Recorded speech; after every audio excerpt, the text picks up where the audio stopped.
لا حول ولا قوة إلا بالله العلي العظيم حسبنا الله ونعم الوكيل نعم المولى ونعم النصير. أعوذ بالله من الشيطان الرجيم. بسم الله الرحمن الرحيم. الحمد لأهله والصلاة على أهلها واللعنة على مستحقها. اما بعد، معزز اور محترم ناظرین کرام، السلام علیکم ورحمۃ اللہ وبرکاتہ۔ پھر سے حاضر ہیں آپ کی خدمت میں آپ کے ذریعے سے پوچھے گئے سوالات کے جواب لے کر۔ جن سوالات کو آپ حضرات نے کل پوچھا تھا وہ سوالات آج آپ کے سامنے پیش کیے جا رہے ہیں، اور جن سوالات کو آج آپ پوچھیں گے کمنٹس باکس میں جا کر لکھ کر بھیجیں گے، ان سوالات کے جواب انشاءاللہ کل اس وقت آپ کے سامنے عرض کیے جائیں گے۔ سوال یہ پوچھا گیا ہے آج کہ کیا انسان اگر کسی وجہ سے اس کے لیے چاند ثابت نہیں ہو پایا ہو اور وہ نہ پتہ کر پایا ہو کہ چاند 29 تاریخ کو دیکھا گیا ہے، اس کو دیر سے پتہ چلا کہ رؤیت ثابت تھی، اور اس بنا پر پہلی ماہ مبارک رمضان کا روزہ اس سے چھوٹ گیا، ایسی صورت میں وہ کیا کرے گا؟ آیا اس کو جان بوجھ کر روزہ چھوڑنے کی فہرست میں رکھا جائے گا کہ جس کی بنا پر اس کو روزے کے ساتھ کفارہ بھی دینا ہے، یا اس انسان کے لیے لا علمی کی بنا پر چھوڑے گئے روزے کا حکم رکھتا ہے، لہٰذا اس کو صرف کفارے کے بغیر قضا کرنی ہے؟ سوال آپ کے ذہنوں تک پہنچ گیا۔ جواب اس کا یہ ہے کہ یہ انسان اگر کسی وجہ سے اس کے لیے ماہ مبارک رمضان کی پہلی تاریخ ثابت نہ ہو پائے، رؤیت کے ثابت نہ ہو پانے کی بنا پر، اور بعد میں یہ پتہ چلے کہ وہ تاریخ پہلی تاریخ تھی، تو پھر اس انسان کی ذمہ داری ہے کہ ماہ مبارک رمضان کے گزر جانے کے بعد اس ایک دن کی اسے قضا بجا لانی ہے، اس ایک دن کا اسے روزہ رکھنا ہوگا۔ البتہ یہاں پر یہ بات بھی میں عرض کرتا چلوں کہ انسان کے لیے شعبان المعظم کی 30 تاریخ کا روزہ رکھنے کے لیے اسی لیے تاکید وارد ہوئی ہے کہ انسان کو اگر بعد میں یہ پتہ چلے کہ وہ 30 شعبان المعظم نہیں تھی تو وہ پہلی ماہ مبارک رمضان کے روزے میں حساب ہو جائے گا اور اس کو بعد میں قضا نہیں کرنی پڑے گی۔ لیکن یہ ذہن میں رہے کہ یہ جو 30 شعبان المعظم کے جس کو یوم الشک کہا جاتا ہے، اس 30 شعبان المعظم کا روزہ اس کو 30 شعبان المعظم کے روزے کی نیت سے رکھنا ہے۔ پہلے ماہ مبارک رمضان کے روزے کی نیت سے اس تاریخ کا روزہ اس کے لیے صحیح نہیں ہے اگر اس کے لیے رؤیت ثابت نہ ہوئی ہو، لہٰذا یوم الشک یعنی 30 شعبان المعظم کا روزہ اس کے لیے رکھنے کی تاکید ہے، تاکہ بعد میں اگر پہلی ماہ مبارک ثابت ہو جائے تو اس کا وہ پہلا روزہ کاؤنٹ ہو جائے گا۔ سوال یہ ہے کہ جو اکثر بلکہ یوں کہا جائے کہ تقریباً ہر سال کا یہ مسئلہ ہوتا ہے، ماہ شوال المکرم کی پہلی تاریخ یعنی عید کے چاند سے متعلق اکثر علاقوں سے خبر آنی شروع ہو جاتی ہے شام کے سورج کے ڈوبنے سے پہلے کہ چاند کی رؤیت ہو گئی ہے، اور چونکہ چاند کی رؤیت کے بارے میں خبر مغرب کی اذان سے پہلے ہوتی ہے، لہٰذا اس بنا پر بڑی مشکل ہوتی ہے اس چاند کی بنا پر اپنے لیے حکم کو مترتب کرنا۔ کیا مسئلہ ہے؟ کیا ماہ شوال کا چاند یا مہینے کے یا سال کے کسی بھی مہینے کا چاند ممکن ہے کہ مغرب سے پہلے دکھائی دے؟ ممکن ہے کہ مغرب سے پہلے اس کی رؤیت ہو جائے؟ ممکن ہے کہ مغرب سے پہلے یہ تاریخ ثابت ہو جائے کہ آنے والی رات پہلی مہینے کی رات ہے؟ اس کے لیے کیا حکم ہے؟ آیت اللہ العظمیٰ آغا ثانی حفظہ اللہ تعالی کی نگاہ میں اگر انسان نے ظہر کے بعد سے لے کر غروب تک چاند کو دیکھا ہے تو اس صورت میں اگر بغیر کسی واسطے کے اپنی آنکھوں سے اس نے چاند دیکھا ہے تو اس کی بنا پر یہ رؤیت معتبر ہے، اور اگر عادلین نے، دو عادل افراد نے اس طرح سے چاند دیکھ لیا ہو تو پھر اس صورت میں جتنے لوگوں کو ان پر اعتبار ہے ان کے لیے اس اگلے مہینے کی پہلی تاریخ کی رات ثابت ہو جائے گی۔ لہٰذا ظہر اور مغربین کے درمیان بھی اگر چاند کی رؤیت 29 تاریخ کو کسی مہینے کی ہو جائے تو پھر آنے والی رات اگلے مہینے کی پہلی شب یا پہلی تاریخ کی شب شمار کی جائے گی۔ اس بنا پر کوئی مشکل نہیں ہے اگر غروب سے پہلے بھی کسی علاقے میں اس طرح سے چاند کو دیکھ لیا گیا۔ جو علاقے بلندیوں پر ہیں ان کے لیے اس بات کے چانسز ہوتے ہیں، مثلا بہت سے ایسے علاقے ہیں جو پہاڑیوں پر بسے ہوئے ہیں، ایسے علاقے والوں کے لیے یہ ممکن ہوتا ہے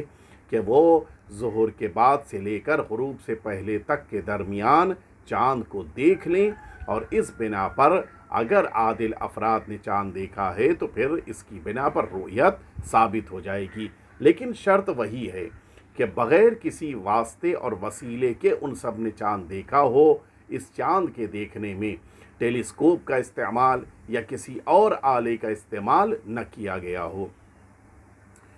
سوال یہ پوچھا گیا ہے کہ صدقہ دینے کے لیے میرے پاس مال نہیں ہے۔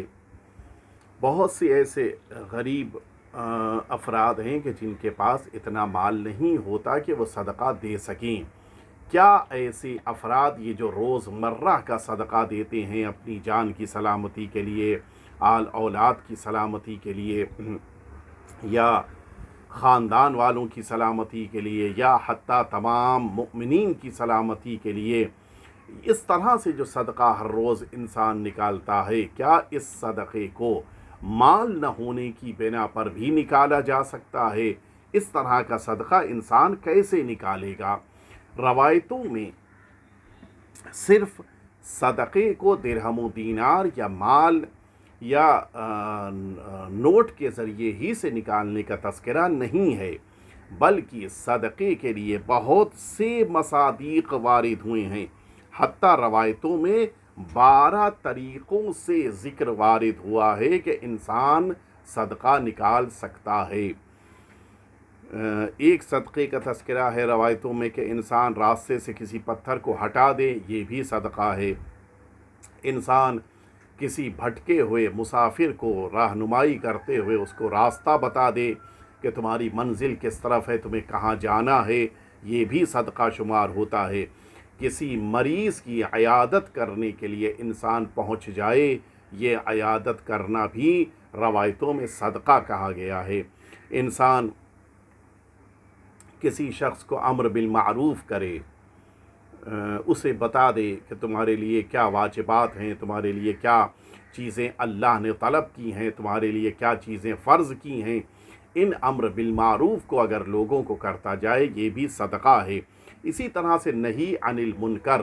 وہ تمام محرمات کے جنہیں پروردگار نے بندے کے لیے منع فرمایا ہے، ان تمام محرمات کا علم بندوں کو اگر انسان دیتا جائے یہ بھی صدقہ شمار ہوتا ہے۔ اسے بتا دے کہ تمہارے لیے مثال کے طور پر غیبت کرنا حرام ہے، کسی کو یہ بات بتا دے کہ تمہارے لیے جھوٹ بولنا غلط ہے، کسی کو یہ بات سمجھا دے کہ تمہارے لیے شراب کا پینا حرام ہے۔ اس طرح سے اگر انسان نہی عن المنکر کر رہا ہے یہ بھی صدقہ شمار ہوتا ہے، اور اس کو مکمل صدقے کا ثواب بھی ملتا ہے۔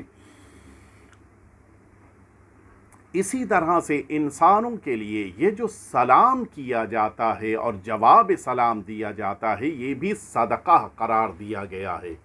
انسان یہ جو سلامتی کے لیے ایک دوسرے کی دعا کرتا ہے پروردگار کی بارگاہ میں، یہ نگاہ پروردگار میں اتنی اہمیت رکھتا ہے کہ اس کو صدقے کا درجہ دیا گیا ہے۔ وہ تمام نیک کام جنہیں انسان انجام دے سکتا ہے، کسی غریب کو کھانا کھلا دینا، کسی بھوکے کی مدد کر دینا، کسی کا افطار کرا دینا، کسی کے لیے یتیم کے لیے کپڑے کا انتظام کر دینا، کسی بیوہ کے لیے رقم کا اہتمام کر دینا، یہ تمام چیزیں صدقہ شمار ہوتی ہیں۔ جتنی چیریٹیز ہیں، جتنے نیک کام ہیں، ان سب کے لیے صدقہ لفظ وارد ہوا ہے۔ اسی طرح سے انسان کا اپنی زبان کی حفاظت کرنا،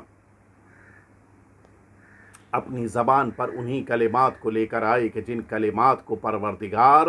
پسند کرتا ہے، یہ زبان کی حفاظت کرنا، زبان کو لگام دینا، زبان کو روکے رکھنا اور زبان سے کسی کو اذیت نہ دینا، یہ بھی انسان کی طرف سے صدقہ شمار ہوتا ہے۔ اسی طرح سے انسان کا خود اپنی ذات میں برائیوں کو ترک کر دینا، لوگوں کے سلسلے میں اپنے ذہن میں برے تصورات کو لے کر آنا اور ان کے بارے میں سوچنا، یہ اسلام کو پسند نہیں ہے۔ لہٰذا اگر ان کو ترک کر دے گا انسان تو یہ اسلام کی نگاہ میں صدقہ شمار ہوگا۔ اسی طرح سے اگر لوگ بچھڑ رہے ہیں ان کے درمیان مصالحت کرا دینا، دو بھائیوں میں جھگڑا ہے، بیچ بچاؤ کر کے ان کو پھر سے ملا دینا، شوہر زوجہ کے تعلقات بگڑے ہوں، ان دونوں کی زندگی کو پھر سے بحال کرا دینا، اس طرح سے لوگوں کے درمیان مصالحت کرانا بھی صدقے کا ثواب رکھتا ہے۔ کسی بہرے انسان کو روایتوں میں وارد ہوا ہے، کسی بہرے انسان کو چیخنے چلانے کے ذریعے سے کچھ سمجھانے کے بجائے اچھی طرح سے کچھ سمجھا دینا، یہ بھی اسلام کی نگاہ میں صدقہ ہے۔ انسان شور مچائے، اس بہرے کو ستائے، اسے تکلیف پہنچائے، اس کی بنسبت اگر کوئی بات اسے سمجھا لے جائے، اسلام کی نگاہ میں یہ صدقہ شمار ہوتا ہے۔ بہت سارے ایسے افراد ہوتے ہیں خاندان میں کہ جو اولڈ ایج ہو جانے کی بنا پر یا کسی بیماری کی بنا پر اپنے سننے کی طاقت کو کھو دیتے ہیں۔ ایسے افراد سے گفتگو کرنا متانت کے ساتھ، وقار کے ساتھ اور اچھی طرح سے اپنی بات کو انہیں بغیر شور مچائے ہوئے سمجھا لے جانا، یہ اسلام کی نگاہ میں صدقے کا درجہ رکھتا ہے۔ اسی طرح سے کوئی بچھڑا ہوا انسان ہو، اولاد ماں باپ سے دور ہو گئی تھی، ماں باپ اولاد سے دور ہو گئے تھے، یا بہت دور کہیں پر کھو گیا تھا انسان، اس کو دوبارہ اس کے وطن تک پہنچا دینا، یا جو لوگ اس کے ملاقاتی ہوں ان تک پہنچا دینا، یا ان لوگوں کو اس کا پتہ سمجھا دینا، یہ ساری وہ چیزیں ہیں جو شریعت کی نگاہ میں صدقے کا درجہ رکھتی ہیں۔ یعنی ان سارے کاموں کی بنا پر انسان کو وہی اجر اور وہی ثواب ملتا ہے جو رقم دے کر صدقے کے ذریعے سے انسان حاصل کرتا ہے۔ رقم کو کسی غریب کو دے گا، ثواب ملے گا، وہ جو ثواب ہے کہ اس سے موت ٹل جاتی ہے، اس سے بلائیں ٹل جاتی ہیں، 70 طرح کی مصیبتیں اس سے برطرف ہو جاتی ہیں، وہ ساری فضیلت ان 12 کاموں کے لیے بھی روایتوں میں وارد ہوئی ہے۔ یعنی ان کاموں کو بھی انجام دے کر انسان اپنی زندگی کو کامیاب بنا سکتا ہے اور پھر مصیبتوں اور بلاؤں کو خود اپنے وجود سے دور کر سکتا ہے۔ سوال یہ پوچھا گیا ہے کہ اگر انسان کے گھر میں صدقے کی رقم رکھی ہوئی ہے، مثال کے طور پہ بہت سے ایسے افراد ہیں کہ جن کے پاس کوئی غلہ ہوتا ہے کہ جس میں، یا مثال کے طور کے اوپر کوئی گلک ہوتا ہے، یا کوئی ایسے کپ وغیرہ ہوتا ہے کہ جس میں انسان صدقے کی رقم کو ڈالتا جاتا ہے ہر روز صبح میں اٹھ کر شام کو، یہ جو صدقہ نکالتا جا رہا ہے یہ اس کے گھر میں اس گلک میں رکھا ہوا ہے، اس کے گھر میں اس کپ میں وہ پیسہ رکھا ہوا ہے۔ آیا اگر خمس کی تاریخ آ گئی اور اس نے ابھی غریبوں کو یہ پیسہ نہیں پہنچایا، اس پر بھی خمس واجب ہے؟ آغا کی نگاہ میں، آیت اللہ العظمیٰ غیث ثانی حفظہ اللہ تعالیٰ کی نگاہ میں یہ جو رقم رکھی ہوئی ہے، چونکہ ابھی اس کی ملکیت میں باقی ہے اور ابھی فقیر کو نہیں دیا ہے، لہٰذا اس رقم پر بھی اس کو خمس نکالنا ہوگا۔ لیکن اگر انسان نے اس رقم کو تاریخ خمس کی آنے سے پہلے بانٹ دیا، غریبوں تک پہنچا دیا، تو پھر اس کو اس پر خمس نہیں دینا ہے۔ سوال یہ پوچھا گیا ہے کہ کیا انسان سفر میں مستحبی روزے کو رکھ سکتا ہے؟ اس کا جواب پہلے بھی دیا جا چکا ہے اور آج پھر دہرائے دیتا ہوں کہ سفر میں انسان کے لیے روزہ رکھنے کی اجازت نہیں ہے، لہٰذا انسان کو سفر میں روزہ ترک کرنا ہے، واجب روزہ بھی مستحبی روزہ بھی۔ البتہ اگر مستحبی روزہ وہ رکھنا چاہ رہا ہے تو صرف مدینہ طیبہ میں، وہ بھی حاجت کے لیے، وہ بھی 3 دن کا روزہ کہ جو بدھ جمعرات جمعہ ذکر وارد ہوا ہے، ان 3 دنوں میں اس روزے کو مدینہ طیبہ میں حاجت کے لیے صرف رکھا جا سکتا ہے، اور بقیہ دنیا کے کسی بھی شہر میں اگر وہ مسافر سمجھا جاتا ہے تو جب تک مسافر کا عنوان اس پر صدق کرے گا اس کے لیے روزہ رکھنے کی اجازت نہیں ہے۔ اگر وہ 10 دن کے قیام کا ارادہ کسی شہر میں رکھتا ہے تو پھر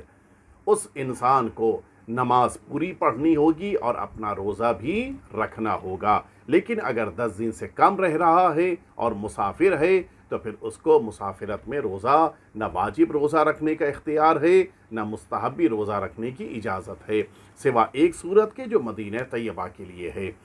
پروردگار ہم سب کو دین مبین اہل بیت اطہار پر عمل پیرا ہونے